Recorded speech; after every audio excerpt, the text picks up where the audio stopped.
Bismillahirrahmanirrahim. Assalamualaikum warahmatullahi wabarakatuh. Bismillahirrahmanirrahim.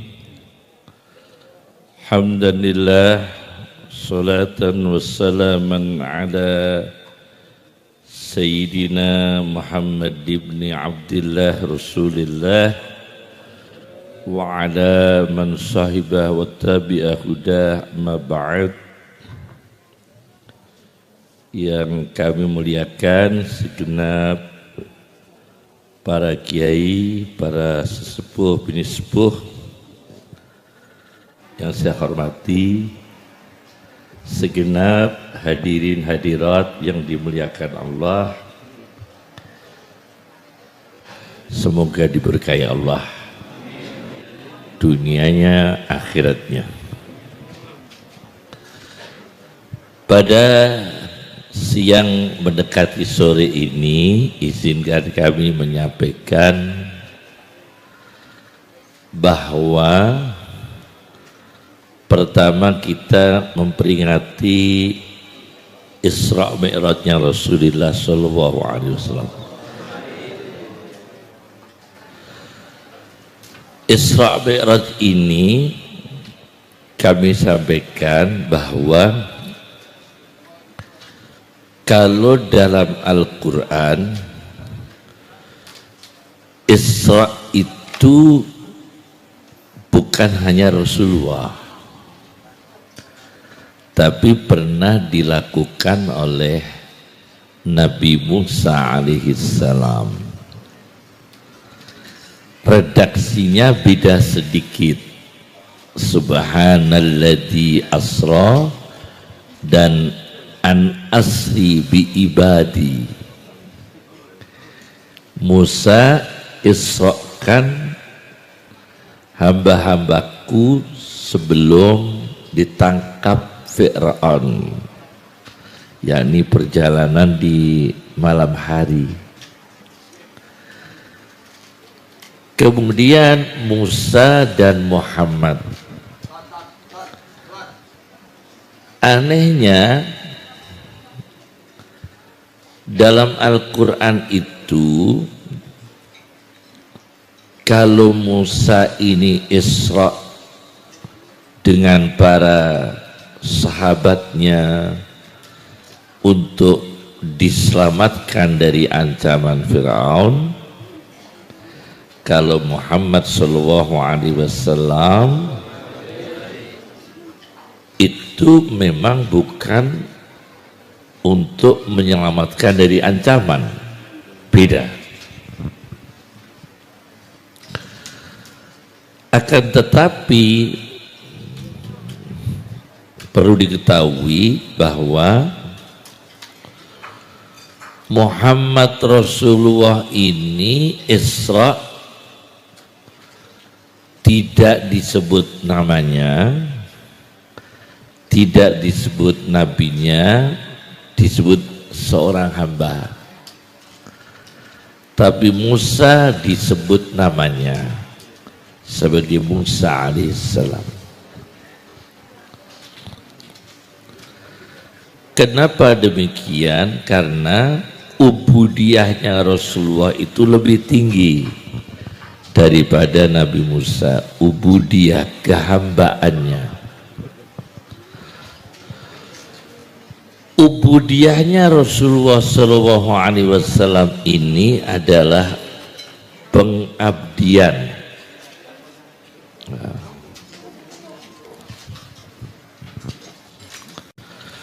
Pengabdian itu ada tiga. Ubudiyah itu ada tiga. Kalau jihad cuma dua. Jihad itu cuma dua. Yujahiduna bi amwalihim wa anfusihim. Perjuangan dengan jiwa dan harta, harta dan jiwa. Tapi kalau pengabdian itu ada tiga ya.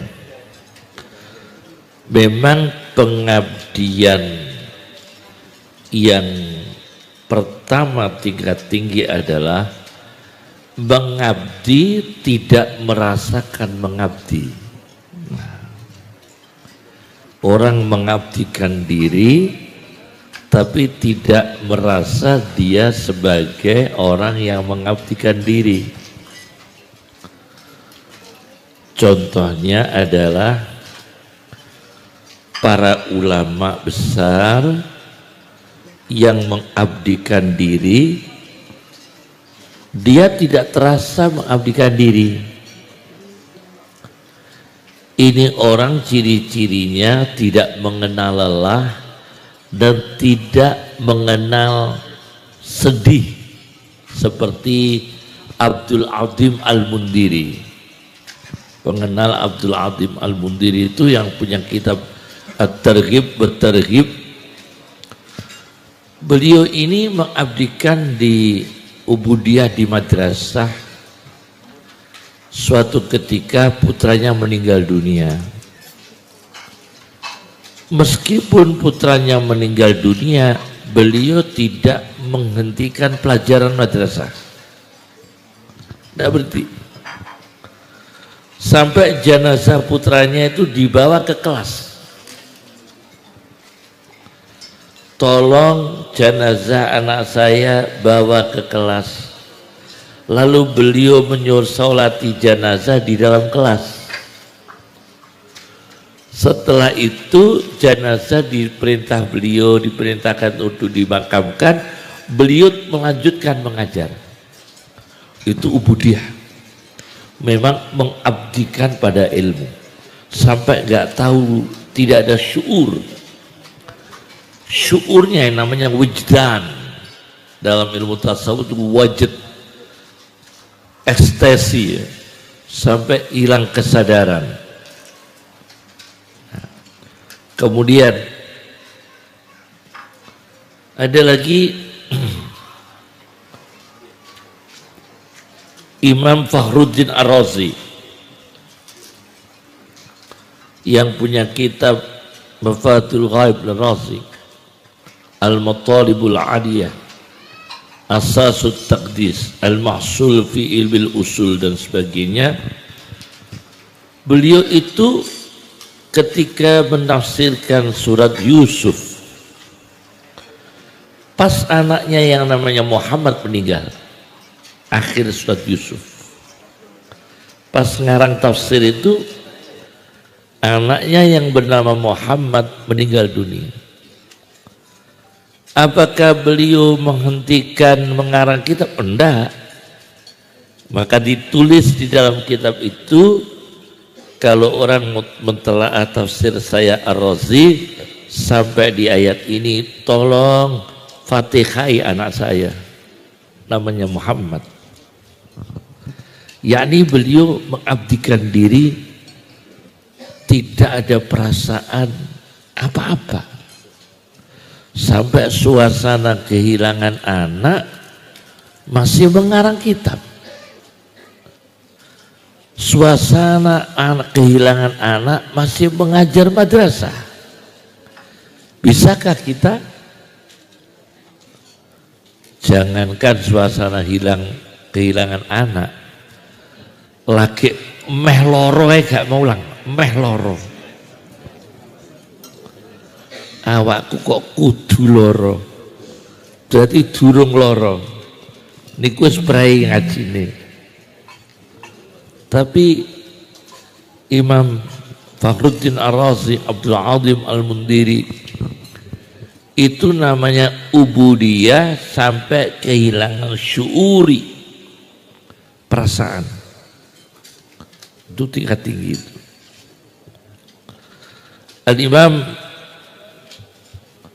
Imam Syafi'i mengajar tadris ketika itu ambeien yang kambuh. Di bawah dubur Imam Syafi'i disiapkan mangkok untuk mewadahi darah yang keluar. Tapi beliau tidak menghentikan mengajarnya. Itu tingkat tinggi. Ubudiyah tingkat tinggi yang tidak ada syuur. Yang kedua, ada orang ubudiyah mengabdikan diri, punya perasaannya haru, perasaan sedih, tapi tidak menghentikan ubudiyahnya, tapi sedihnya tetap. Artinya efeknya dari suasana ada.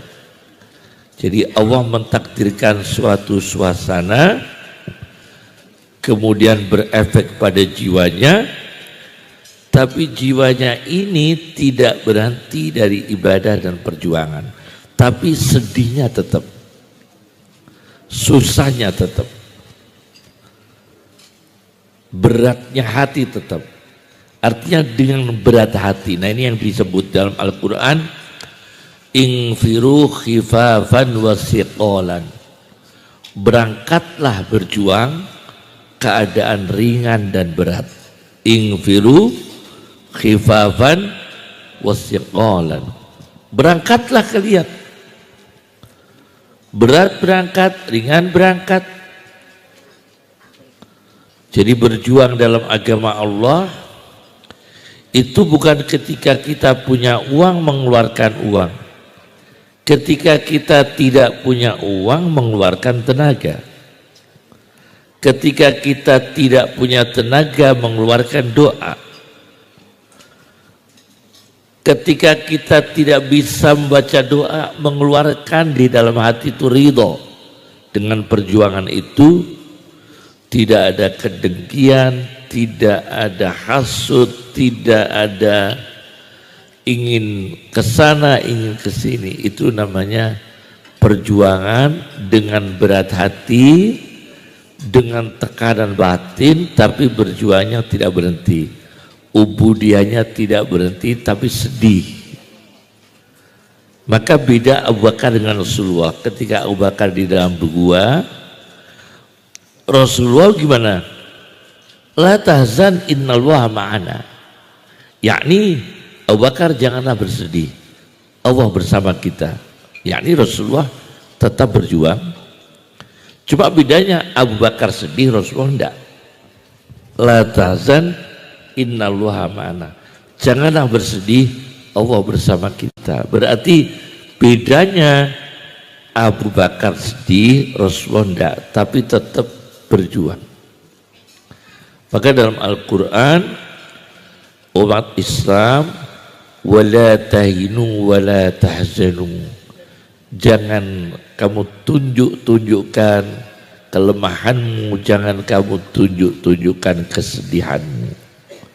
Oleh karena itu ketika suatu orang sufi menafsirkan yahsabuhumul jahilu aghniya'a minat ta'afuf, orang sufi tingkat tinggi itu orang miskin tapi memperlihatkan diri dikira sudah punya uang, supaya tidak menarik orang untuk memberi dia, supaya tidak mendorong orang untuk mengasihi dia.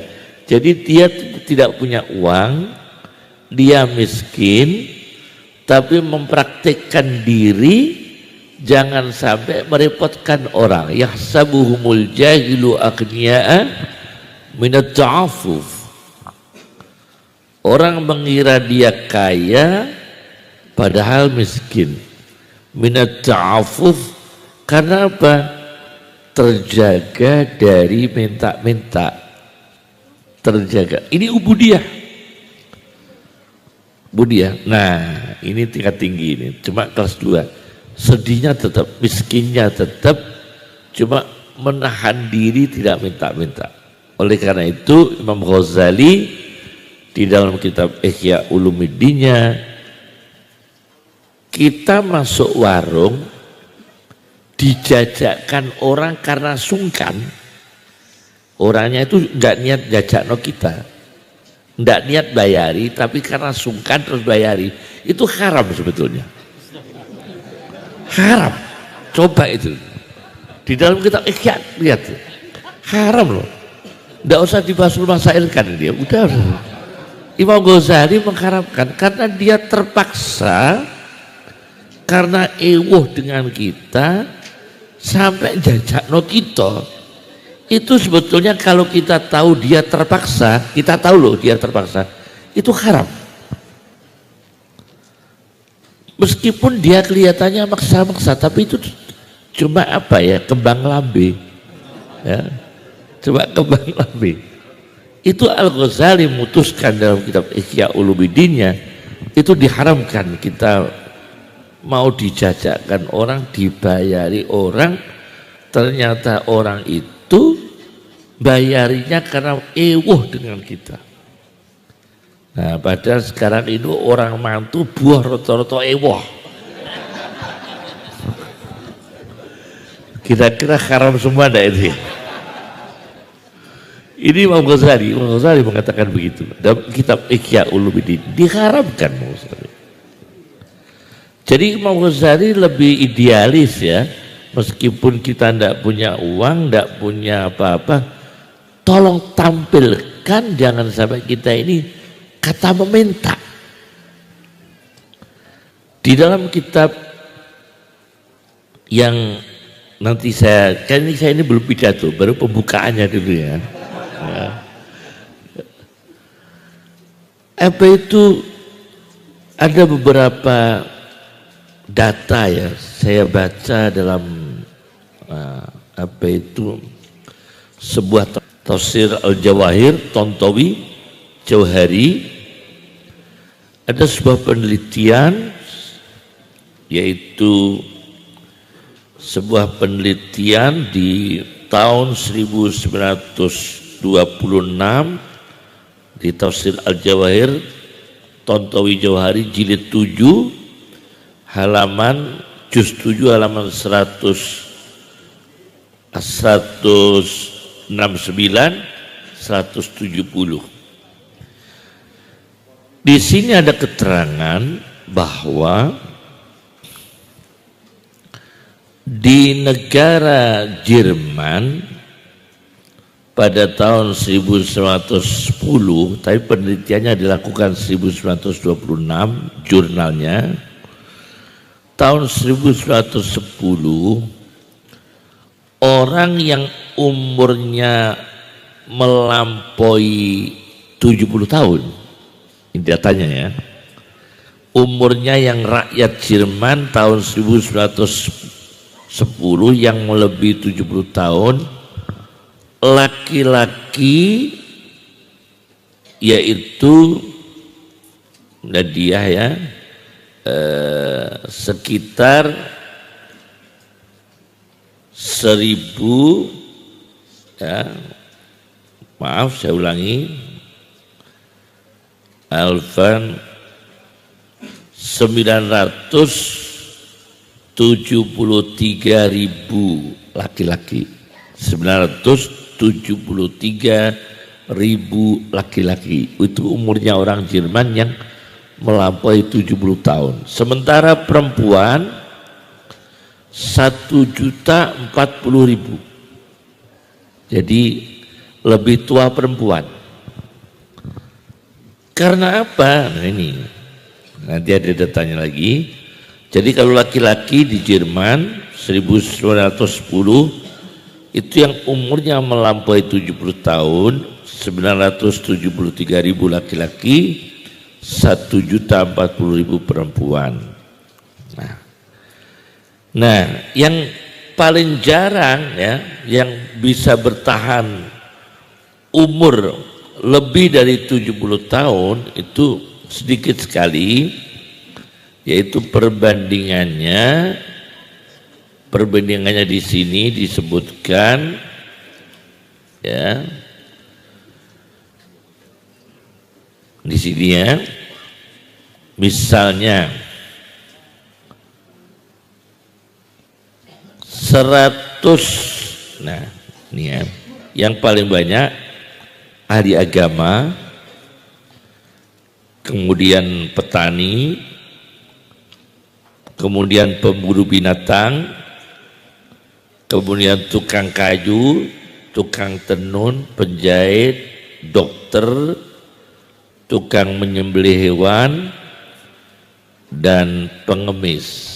Nah, ini yang pengemis itu urutan paling kecil di antara rakyat Jerman yang umurnya melebihi 70 tahun. Itu paling sedikit itu pengemis. Jadi pengemis itu rata-rata umurnya nggak sampai melebihi 70 tahun. Hati-hati ya, minta. Proposal tuh hati-hati loh ya. Subhanallah. Jadi mengajukan proposal itu ya Masya Allah, diampingi malaikat. Masya Allah. Ternyata paling sedikit yang bisa bertahan umur lebih daripada 70 tahun adalah as-sahadud, adalah para pengemis, orang yang meminta-minta. Maka kita diperintahkan ajaran sahabat muhajirin, dikira orang punya uang meskipun kita nggak punya uang, tapi jangan berarti kita sombong apa yang tidak nyata, bukan ya. Kemudian yang ketiga adalah ubudiyahnya orang yang ubudiyahnya itu tidak punya rasa. Ya hanya amalan, budaya, tidak punya rasa. Rasa sedih yang tidak, rasa dekat dengan Allah tidak, cuma ubudiyah. Ini orang awam yang ubudiyahnya kadang paradok, kadang berlawanan cara ubudiyahnya. Misalnya begini, ada orang rajin menyiapkan air wudhu tapi nggak pernah sholat. Pokoknya bantu orang menyiapkan air wudhu, dibantu dia, tapi dia sendiri tidak pernah sholat. Ada orang yang rajin khidmah pada kiai tapi tidak pernah ngaji, bahkan matur ke kiai, insya Allah kiai kalau saya udah pensiun insya Allah mau ngaji. Nah, pensiunnya kapan? 17 tahun lagi ya. Masih lama. Jadi dia ingin ngaji ke kiai, nggak ngaji-ngaji, cuma ingin terus. Ini sama dengan santri matur dengan kiai, kiainya bangun, nyun sewu yai, insya Allah kalau derek mikirake ya. Jadi kiai ini bangun itu insya Allah kiai kalau tak derek mikir terus.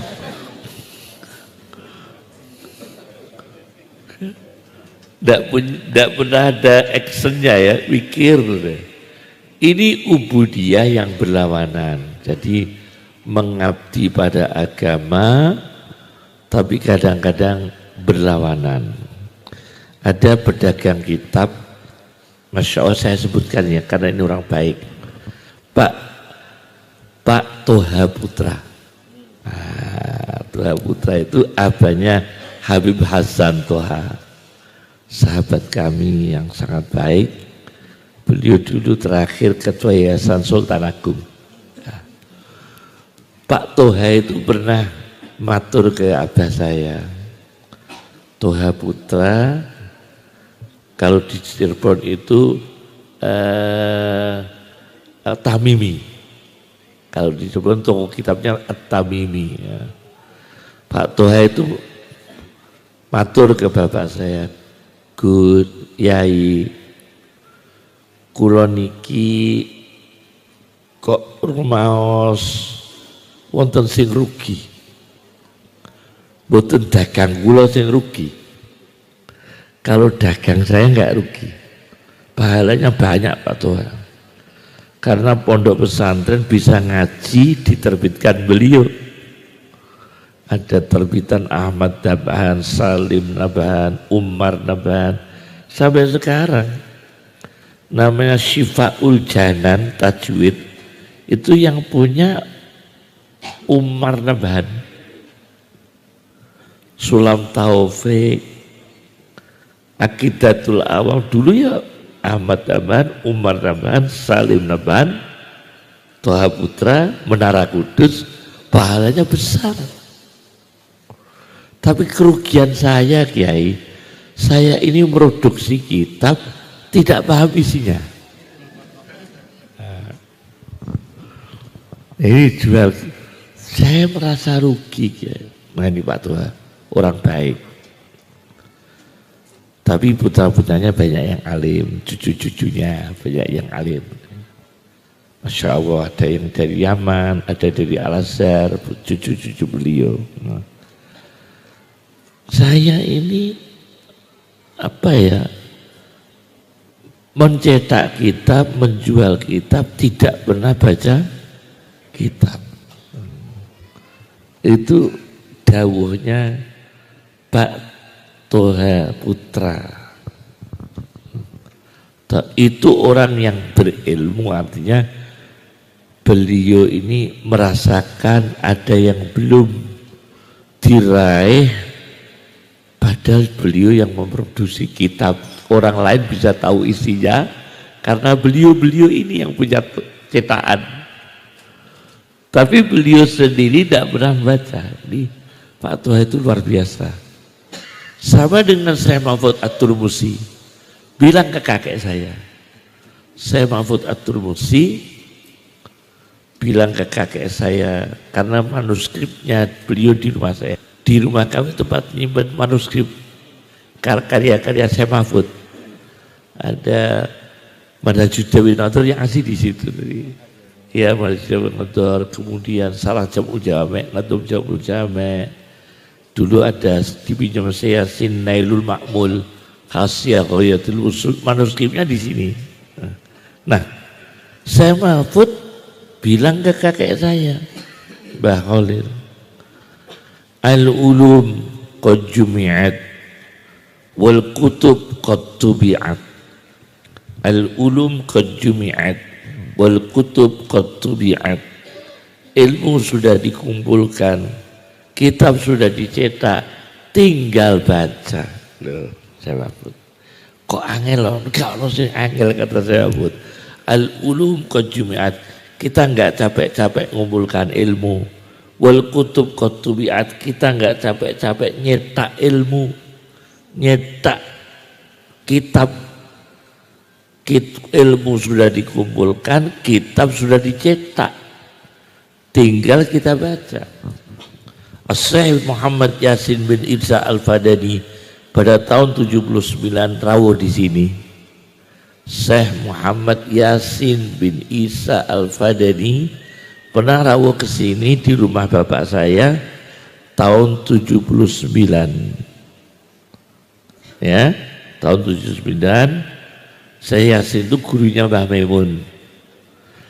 Apakah bisa disebut dengan gurunya Mbah Sal? Oh, kalau gurunya Mbah Sal kan, Mbah Sal itu kalau mengijazkan dari Syekh Yasin itu tidak bisa hadasana, harus amba'ana, karena dia ijazah, bukan talaki, tidak mengalami talaki, bukan murid langsung. Jadi kalau Kisal Pak Alaihissalam, Kisal adik kandung ibu saya, Kisal Mahfud, itu mengkasih termasuk orang yang dipuji-puji Syekh Yasin, tapi beliau tidak murid langsung mengaji seperti Mbah Maimun. Maka beliau tapi diijazahkan semua karya-karya Syekh Yasin. Maka dalam menerimanya itu redaksinya tidak boleh hadasana.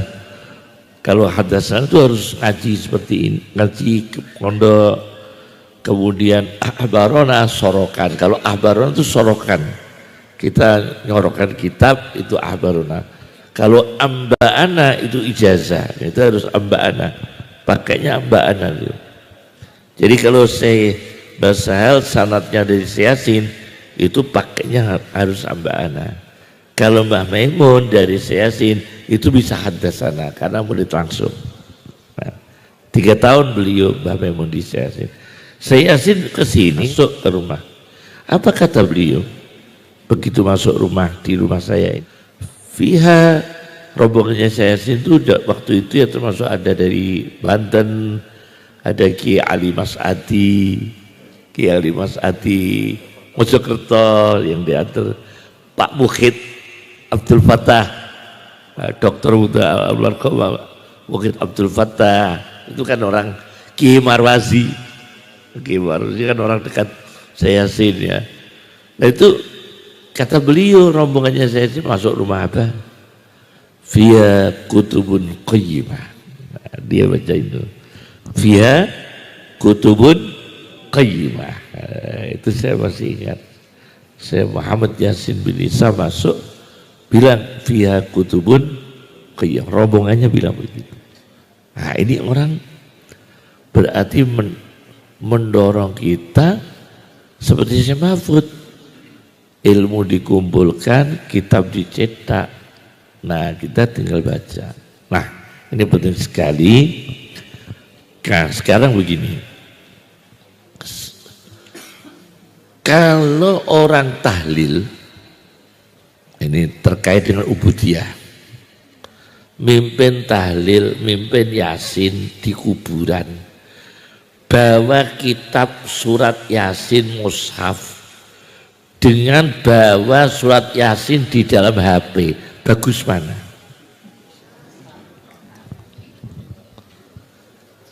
Ini sekarang kadang-kadang Ustadz malah sepuh-sepuh nalkin pakai HP. Lu nalkin pakai HP. Di tengah-tengah talkin itu ada suara burung. Wong dia ada di telepon anaknya. Ya.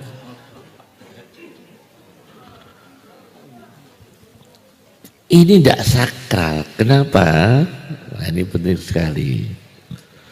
Karena via kutubung qayyimah beda. Bedanya apa? Kalau mushaf itu tidak terkontaminasi, tidak campur dengan link yang lain. Meskipun kalau ditutup ya nggak ketemu, nggak keluar, tapi linknya kan banyak, iklannya ada, campur-campur di WA, TikTok yang tidak bagus juga banyak. Sementara kita bacanya di situ. Obat kuat iklannya. Di sebelahnya Quran yang nggak sebersih mushaf. Maka jangan dibiasakan mimpin yasin, mimpin tahlil, mimpin talqin pakai HP, pakai Quran biasa aja. Itu mushaf, sakralnya beda, fadilahnya beda, bersihnya beda. Nanti orang mempertanyakan harus pakai wudhu atau enggak? Kita fatwakan pakai wudhu, prakteknya ya nggak pakai wudhu. Membaca Quran pakai HP itu suasana nggak wudhu, Bang. Jadi kalau bisa, kalau kecuali darurat untuk pas-pas masail atau apa lain lagi ya, inilah adalah tentang ubudiyah yang ketiga. Nah sebagai penutup kami ternyata orang-orang ubudiyah dalam Al-Quran itu ada 3 yang minta husnul khotimah itu. Ada doa dalam Al-Quran husnul khotimah itu 3. Saya hitung cuma 3 dari 30 juz itu. Minta wafat husnul khotimah, orang mengabdikan kepada Allah itu 3 kali. Pertama itu di surat Ali Imran. Nah, di surat Ali Imran ya, yaitu Rabbana ighfir lana, Rabbana faghfir lana dzunubana wa kaffir 'anna sayyi'atina wa tawaffana ma'al abrar. Ini pertama, minta wafat husnul khotimah, minta wafat tuh. orang mengabdikan diri kepada Allah sampai akhir hayat. Namanya pertama adalah wa tawaffana ma'al abrar. Ya Allah, dan wafatkan kami bersama orang-orang yang berbakti. Wafatkan kami bersama orang-orang yang berbakti. Wa tawaffana ma'al abrar. Nah, di sini saya baca di tafsir Gharaibul Quran wa Raghaibul Furqan karya Hasan bin Muhammad bin Husain Al-Qummi, orang Qum Iran tapi Sunni. Jadi ini tafsir Iran tapi bukan Syiah. Hasan bin Muhammad bin Husain Al-Qummi, tafsir Gharaibul Quran wa Raghaibul Quran wa Raghaibul Furqan, tepinya Jami'ul Bayan At-Tabari, ya. Di sini disebutkan bahwa, nah ini disebutkan di sini, faghfir lana dzunubana wa kaffir 'anna sayyi'atina. Sebelum kita ingin husnul khotimah, kan minta ampun dulu. Faghfir lana dzunubana, ampuni dosa kita ya Allah. Wa kaffir 'anna sayyi'atina, hapuskan keburukan kami. Nah, di sini ambil mirip. Sudah minta ampun, dihapus keburukan. Di dalam tafsir ini disebutkan yang pertama adalah orang yang dosanya dia tidak tahu dengan dosanya, orang yang tidak sadar akan dosanya karena awam sekali. Ya, dia yang pertama adalah dia tahu itu dosa dilanggar, itu dzunub. Yang kedua, hapuslah keburukan kami, yaitu dia dosa dengan ketidaktahuan. Wa tawaffana mal abrar, mati bersama orang baik. Nah, di sini teologinya adalah akidah Asy'ariyah, akidah Asy'ari, ampunan Allah tidak mesti orang yang bertobat dulu kemudian diampuni. Tapi diampuni itu pada umumnya harus bertobat dulu secara syarat Al-Quran. Tapi tidak menjadi syarat untuk zatnya Allah. Artinya Allah punya hak mengampuni sebelum orang itu bertobat. Haknya Allah. Itu akidah Asy'ari. Tapi kalau kita diajarkan bertobat dulu supaya mendapatkan ampunan, itu syarat pada diri kita. Tapi Allah mengampuninya tidak ada syarat. Tidak ada yang mensyaratkan Allah mengampuninya harus tobat dulu. Orang belum tobat diampuni Allah juga bisa. Tapi kita bertobat dulu. Nah, ini nih amal abrar. Yang kedua, minta mati husnul khotimah. Yang kedua ada Rabbana afrigh alaina sabran wa tawaffana muslimin. Nah, yang kedua, Rabbana afrigh alaina sabran wa tawaffana muslimin. Ya Allah, berikan kami, limpahkan kami, tuangkan kami, pada kami kesabaran dan mati keadaan Islam. Imam Ghazali mengatakan malaikat tidak punya sifat sabar. Imam Ghazali mengatakan malaikat tidak punya sabar, hewan juga tidak punya sabar. Yang punya sabar hanya manusia. Karena menurut filsafat Ghazali di dalam Ihya, karena sabar itu adalah pertarungan antara akal dan nafsu, kemudian dimenangkan akal. Definisi sabar. Apakah sabar itu? Sabar adalah pertarungan antara akal dan nafsu, kemudian dimenangkan sabar. Misalnya, secara akal kita itu jangan makan durian. Secara nafsu kita ingin makan durian. Enak durian gratis misalnya. Kepingin makan durian. Itu nafsu. Tapi akal jangan. Ngonek makan durian budrek. Krono apa? Krono loro, siji durian, loro larang. Jadi makan durian makan budrek loro. Siji mang durene, loro krono apa? Larang. Jadi mangan heci ku iso budrek yo. Sebab ning restoran sing mahal. Heci siji 20.000, tetep budrek. Wa tawaffana muslimin, mati keadaan Islam. Al-Ghazali mengatakan malaikat tidak punya sifat sabar. Karena apa? Malaikat itu hanya punya akal, tidak punya lawan. Malaikat tidak ada gangguan nafsu. Mana terjadi sabar? Karena nggak ada gangguan nafsu.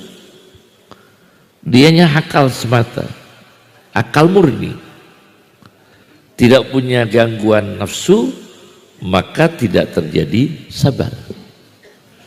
Kemudian binatang hanya nafsu saja, tidak punya akal, maka tidak terjadi sabar.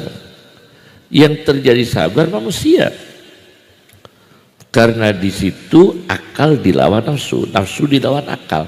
Menang nafsunya atau menang akalnya? Kalau menang akalnya sabar dia. Itu terjadi sabar. Itu definisi Al-Ghazali. Maka di sini dalam Al-Quran Rabbana afriq alina sabran wa tawaffana muslimin, saya baca dalam tafsir At-Tadabbur wal Bayan. Tafsir At-Tadabbur wal Bayan karya Dr. Muhammad bin Abdurrahman Al-Maghrawi, ulama dari Sudan ini ya. Dr. Muhammad bin Abdurrahman Al-Maghrawi. Di sini disebutkan bedanya apa dengan anzil alaina sabran. Nah, kalau anzil alaina sabran itu turunkan sabar kepada kami. Itu sedikit sabarnya. Tapi sabar yang total itu Rabbana afriq alaina sabran. Tuangkan sabar kepada kami. Kalau anzil alaina sabran cuma turunkan sabar kepada kami. Beda itu kata beliau ya. Yang terakhir adalah dalam Al-Quran, yaitu Nabi Yusuf, tawaffani musliman wa alhiqni bis-salihin. Nah, tawaffani musliman wa alhiqni bis-salihin. Ya Allah, wafatkan kami keadaan Islam dan susulkan kami, pertemukan kami dengan orang-orang saleh. Siapa orang saleh? Sunan Songo. Siapa orang saleh? Mbah Khalil Bangkalan. Siapa orang saleh? Mbah Nawawi Banten. Siapa orang saleh? Mbah Mahfud Termas, Mbah Soleh Darat, Mbah Khalil bin Abdul Rasid, Mbah Aisyah orang salihah, Mbah Mahfud bin Abdillah, Mbah Abdullah bin Abdissalam, itu orang-orang soleh. Mbah Nawawi, nah itu orang-orang soleh. Jadi kalau ditanya siapa orang soleh, ya itu orang soleh. Kita jangan model-model, saat ini model-model. Kalau nuri orang soleh yang sudah jelas, saya kasih contoh orang soleh. Mbah Hasyim Asy'ari, itu kalau ngasih sangu pada anak-anaknya, putra putri ini Mbah Hasyim Asy'ari, itu sangunya sama. Apa saya kan lihat pas baginya itu tiap hari. Ada Gus Yusuf, Gus Abdul Khalik, Gus Abdul Wahid. Kalau abah saya itu akrabnya dengan Gus Yusuf, akrab sekali. Nah, karena yang khidmah Ki Badrus Purwo Asri, Ki Badrus. Nah, itu Mbah Hasyim Asy'ari kalau ngasih sangu pada putra-putrinya, anak-anak dewasa sama. Karena hibah. Karena Rasulullah mengatakan kalau hibah kepada anak jangan beda, sama. Jadi yang sekolah SD 5.000, sekolah MTS ya 5.000, sekolah aliyah ya 5.000. Itu Mbah Hasyim. Wah itu raiso praktekton loh ya, angel gitu lagi ya. Meskipun nanti yang anak-anak uangnya diamankan, tapi dikasih dulu. Jadi tiap hari Mbah Hasyim itu bagi putranya dikumpulkan, Yusuf, Abdul Khalik, Gus Abdul Wahid, Gus Abdul Wahid itu abahnya Gus Dur, sangu, putri-putri gitu, sami, nilainya gitu sami. So itu hibah, karena sunnah, karena itu sunnah. Kemudian Mbah Hasyim Asy'ari itu kalau masuk toilet tidak pernah melepas kopiah, karena itu sunnah. Masuk toilet, masuk kamar mandi, itu kopiahnya nggak dilepas. Songkokipun nggih boten dilepas. Betul-betul sunnah. Nah, nyuwun sewu ini saya buka terpaksa. Suatu ketika ada pondok dibangun, pondok pesantren dibangun, ada minta sumbangan donatur. Yang minta donatur seorang ulama besar, saya nggak bersebut namanya, tapi abah saya cerita saya menyebut nama karena untuk mendidik saya. Jadi saya Mbah Hasyim Asy'ari didatangi ulama besar membangun pondok Quran zaman Belanda ini ya. Nyuwun sewu Mbah Hasyim Asy'ari panjenengan disuni sumbangan kangge pembangunan pondok sementen. Nah ini sementen sekian, panjenengan sekian. Apa kata Mbah Hasyim kepada ulama besar itu? Cerita ke abah saya itu kan masuk hibah ya, tapi abah saya dididik itu. Cerita ke abah saya, tapi itu Mbah Hasyim tidak ada niat hibah, tidak ada. Niat itu tarbiyah, mendidik. Mansur, ini gak cocok sebab tatawu iku ora ono nisobe. Kan ada nisabnya.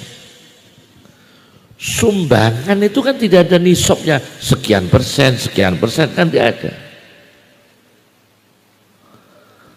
Beda zakat 2,5% per 1 juta 25.000, zakat fitrah 2,5 kilo.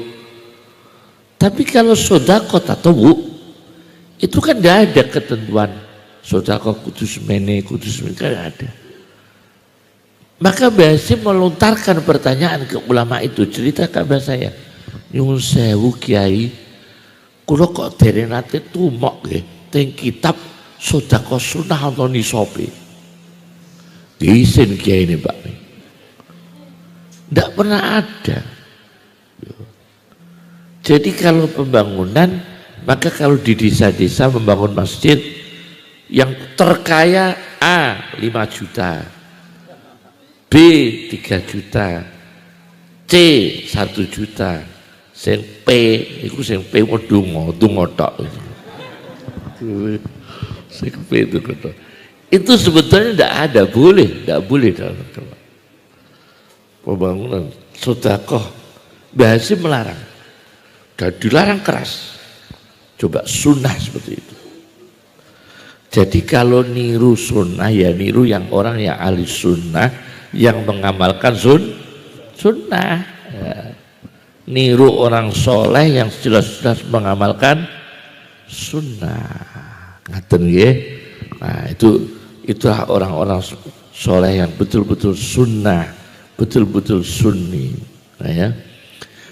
Mbak Esan Jambes waktu mengarang kitab ditunggu abah saya sowan. Mbak Esan Jambes kan nyarai 2 karya besar tuh, Salah Irsyadul Ibad sama Salah Minhajul Abidin. Itu kan waktu mengarang abah saya nunggui sowan ke beliau. Itu mendidik sekali.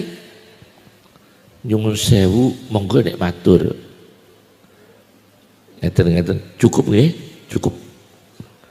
Ndak ada seremonial ngomong blarak-blarak ku gak ono. Itu kita. Kiai dulu tuh jarang ngomong blarak-blarak tuh jarang. Maka selamat lidahnya. Lidahnya selamat.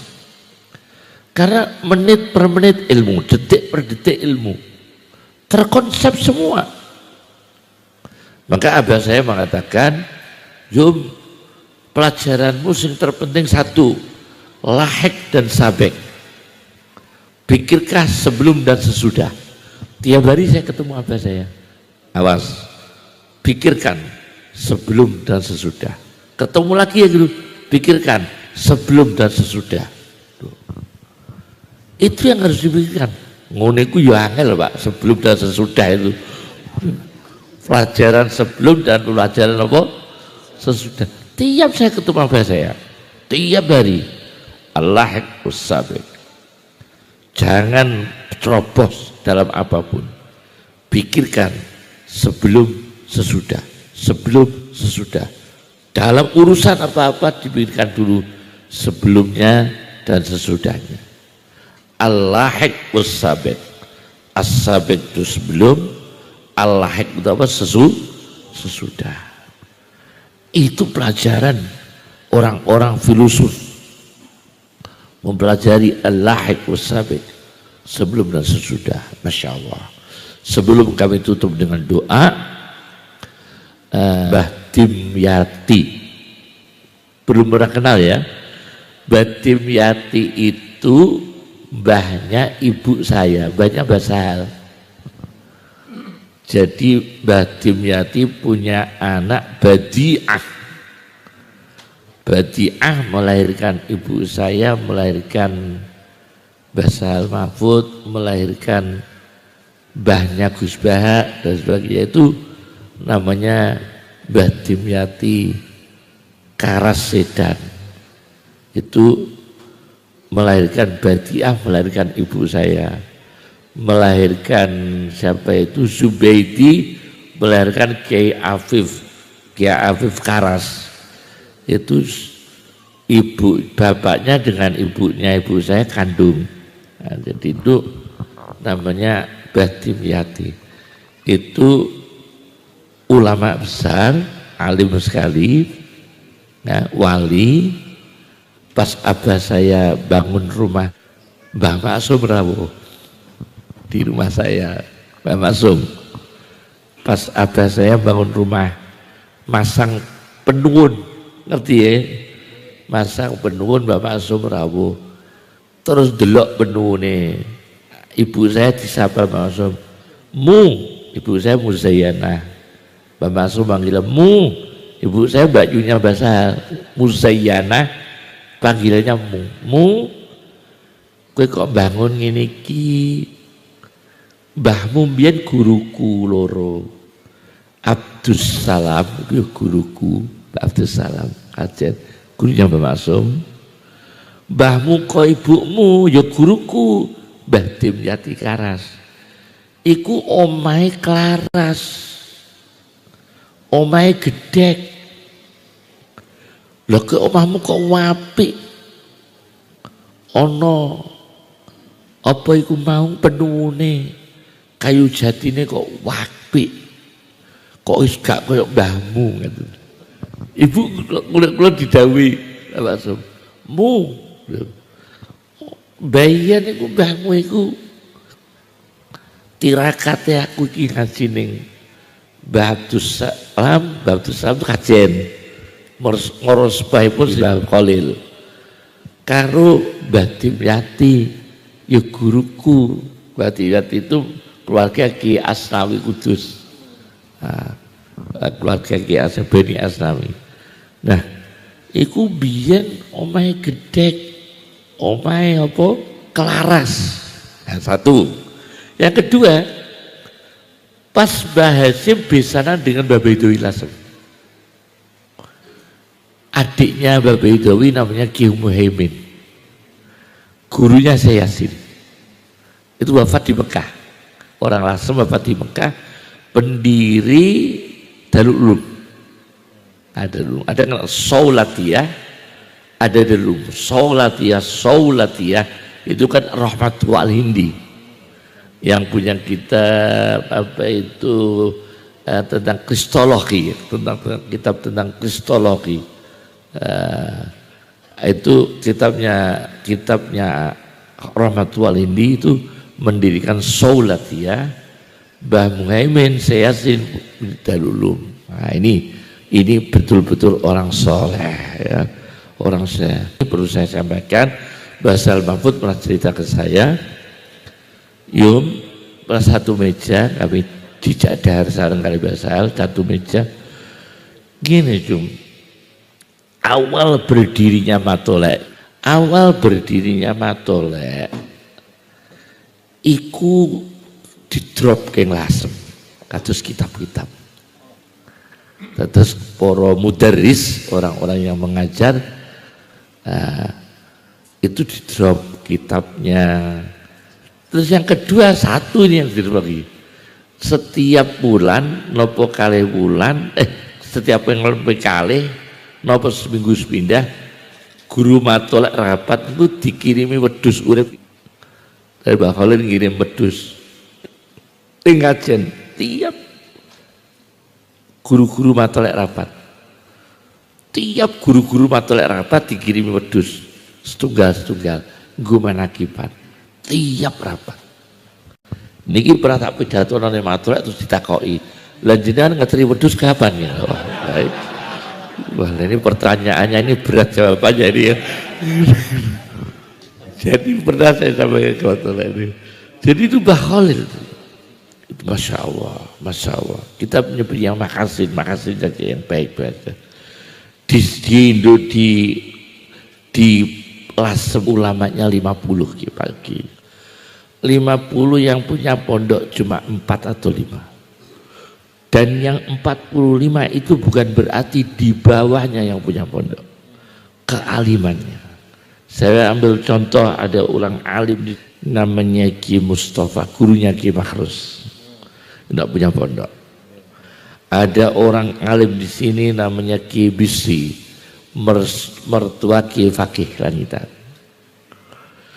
Jadi banyak ulamanya itu 50. Ada ulama itu, mohon maaf ini ya, ceritanya agak lucu. Kalau baca kitab tuh sering salah. Tapi kiai-kiai yang alim itu kalau ada masalah-masalah kitab selalu bertanya pada beliau.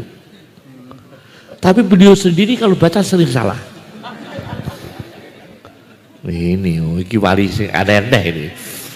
Ini mungkin MBC atau apa ini? Ini ada dulu di Lasem itu ada. Jadi ada ulama kiai kalau baca kitab tuh selalu salah. Tapi kiai-kiai kalau ada kesulitan, Mbah Khalil, Mbah Maksum, Mbah Tawi, tanya pada beliau. Ngeten iki maksudnya itu seperti Mbah. Maksudnya ini ngeten. Tapi beliau sendiri kalau baca ya salah terus. Kok bisa gitu ya? Ini anugerah Allah yang aneh nih. Ada ulama, ada lagi ulama di Lasem yang dalilnya seumur hidup hanya satu ayat, namanya Kiai Waltakun. Karena dia bacanya hanya waltakum minkum ummatun, seumur hidup itu terus berangkatkan jenazah, waltakum minkum ummatun, khutbah Idul Fitri yaitu lagi, ngimami maghrib yaitu lagi, akikah yaitu lagi, talqin ya pakai itu juga berarti ya. Jadi waltakun sampai di Lasem dipanggil Kiai Waltakun. Itu di Lasem kiai-kiai kalau mau minta doa, ada hajat darurat minta doa beliau, dungane mandi. Tapi ngalimnya Waltakun tok. Itu juga alim, tidak punya pondok ya. Jadi banyak loh ulama yang ajaib-ajaib itu banyak sebetulnya. Jangan kita remehkan ulama itu hanya yang punya pondok saja, jangan loh. Banyak ulama yang memang luar biasa. Belum yang muda-muda, di situ waktu ini di Lasem yang muda-muda muncul Kiai, kalau Kiai Mas Duki itu lebih senior, mertuanya Kiai Miftah. Jadi itu saya Mas Duki grade-nya artinya lebih senior daripada Kiai Ali Maksum, lebih senior saya Mas Duki karena beliau lebih sepuh. Di generasi keduanya, jadi generasi pertamanya ada Bapak Idowi, Bapak Maksum, Mbak Khalil. Generasi keduanya saya Mas Duki.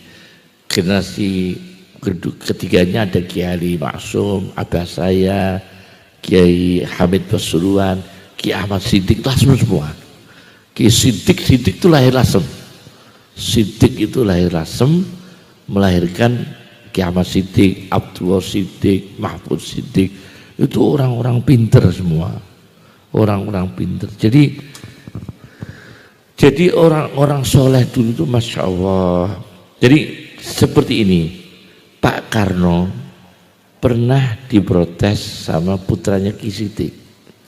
Gara-gara Pak Karno mengatakan najisnya anjing cukup dicuci dengan sabun, tidak harus pakai debu. Akhirnya putranya Ki Siddiq, kalau tidak Ki Abdullah, Kiai Mahfud, dipuruki Pak Karno, diprotes. Karena ini syariatnya pakai debu, kok Pak Karno bilang pakai sabun. Ini bukan wilayah Pak Karno, ini wilayah ulama kan ya, bukan wilayah Pak Karno. Itu pernah diprotes. Kemudian punya anak lagi keturunan yang bikin sholawat badar, itu juga keturunan Kiai Siddiq. Jadi banyak orang alim tidak punya pondok sebetulnya, banyak orang alim, wali-wali yang nggak kelihatan, Masya Allah, Masya Allah, wali-wali yang nggak kelihatan ya. Cukup mugi-mugi kaulo sekeluarga, kaulo ini katun Mbak Faiqah, Mbak Faiqah, Mbak Fairoh kali kaulo. Terus putranya Mbak Kulon itu wedok 6, jalur kulo kena lakil. Mlorin Kulon itu lahir sebab anaknya Mbak Kulon angger lanang kapundhut. Angger lanang kapundhut. Terus begitu kulo lahir, kulo diakokno putrane Padi Mahfud. Terus kulo lahir terus betul mriko. Ting daleme Ibu Pak Salam. Kulo lahir diakokno putrane Padi Mahfud. Diakokno bapaknya Pak Salam. Itu orang Jawa ya. Wes aja mbok takono dalil. Kalau dalil Jawa kok takono dalil ya. Ini Jawa ini ya. Ini Jawa ini cono-cono alup-alupe alup apik bepiye cono. Terus kula iki diakokno. Mula kula riyen niku nek wilayah SD dahar kula niku sering teng Bu Zakia, kadang teng mak kula, kadang mangan teng kene Ibu Pak Salam mulai mangan teng niku. Terus pun kan umpang diakokno, sayang sangat. Nah, kula lahir terakhir niku abah kula jaler kula. Mula abah kula nanti kirim surat dateng Yasin bareng kali surat Al-Isra. Mbak Yuklo sekawan suwate Yasin, Faiqah, Faizah, Faiqah, Faidah. Suwate Yasin sareng Mbah Mun tahun 80. Adikku abai kula ngirimi surat kangge Yasin ndongakno putri-putrine Mbah kula, Rabbana atihinna fid dunya hasanah wa fil akhirati hasanah wa qihinna ada benar. Itu suratnya abah saya ke Yasin. Itu saya masih ingat. Kalau istiqlal sekali tapi masih ingat surat-surat itu. Rabbana atihinna fid dunya hasanah wa fil akhirati hasanah wa qihinna adzabannar. Makaten nggih. Nggih. dipun dongaaken nggih mugi-mugi paringi barokah. Alhamdulillah mugi-mugi berkah. Diridhoi Allah, mugi-mugi barokah sedaya. Shallallahu alaihi Muhammad. Al-Fatihah. A'udzubillahi minasyaitonir rajim. Bismillahirrahmanirrahim. Alhamdulillahirabbil alamin arrahmanir rahim maliki yaumiddin. Iyyaka na'budu wa iyyaka nasta'in ihdinas siratal mustaqim. Siratal ladzina an'amta 'alaihim ghairil maghdubi 'alaihim. Amin. Subhanaka Allahumma bihamdika nasyhadu an la ilaha illa anta nastaghfiruka wa natubu ilaik. Allahumma ya Allah, Allahumma rzuqna khifdha amal al-awliya, taqwa al-atqiya, sakha al-asfiya, sufa al-asfiya bi rahmatika ya arhamar rahimin. Allahumma kun lana wa la takun alaina. Sallallahu alaihi wasallam. Wa akhiru da'wana alhamdulillahi rabbil alamin. Assalamualaikum warahmatullahi wabarakatuh.